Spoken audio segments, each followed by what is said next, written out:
বন্ধুরা, আমি আবার তোমাদের মাঝে চলে এসেছি। এখন আমি তোমাদেরকে দেখাবো আমার খুব খিদে পেয়ে গেছে। ব্রেকফাস্ট তো সবাই এসেই খায়, তো আমি আজকে খাবো কি মানে ঘরের একটা ঠান্ডা পান্তা ভাত রয়ে গেছে। এখন আমি পান্তা ভাতটাই খেয়ে নেবো। মানে পান্তা ভাত খেতে আমি ভালোবাসি, ভাত আমি ভাতের সঙ্গে দিই না, সেটা থেকে গেলে আমি পান্তা ভাত খেয়ে নিই। ভাতের সঙ্গে ভাত দিলে নাকি এসিড হয়ে যায়, আর আমি পান্তা ভাত খেতে খুব ভালোবাসি ডিমের অমলেট দিয়ে। তো আমি ব্রেকফাস্টে সেই খাবারটা তোমাদের সঙ্গে শেয়ার করবো, দেখাবো যে আমি পান্তা ভাতটা কীভাবে খাই।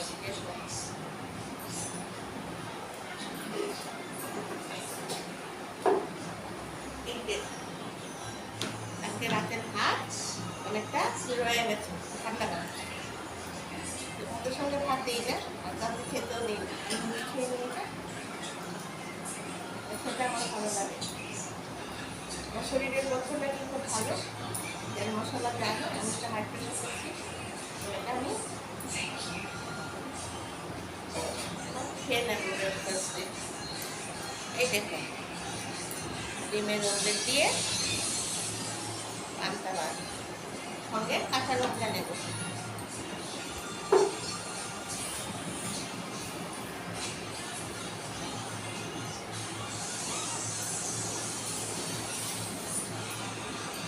এই দেখো, দুটো কাঁচা লঙ্কা নিয়েছি, কিন্তু নুনটা বেশি লাগে খেতে, জল ভাত তো আমি খাচ্ছি। ভাতটা একটু চটকে নেই, চটকে না নিলে এটা আবার খেতে ভালো লাগে না। সাদা জল ভাতটার সাথে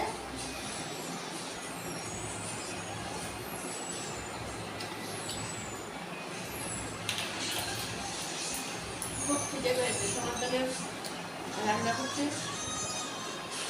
ঘরের সব কাজ আমার এক হাতে করতে হয়, তো খিদে পেয়ে গেছে। ব্রেকফাস্টে আমি এটা সেটা খেতে ভালো লাগে না, ভাতটা নষ্ট করবো, জল ভাত খেয়ে খাবে, চাল মেরে খেয়ে নিচ্ছে। ভাতের সঙ্গে ভাত দিতে নেই।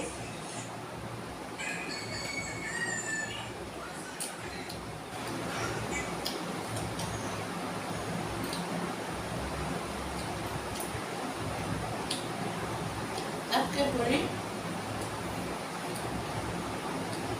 হোলিতে আমি আবার এই হোলিটাতে আমাদের এখানে তো সবাই রং খেলে, আমি ওর ঠাকুরকে রংটা দিই আজকের হোলির দিনে।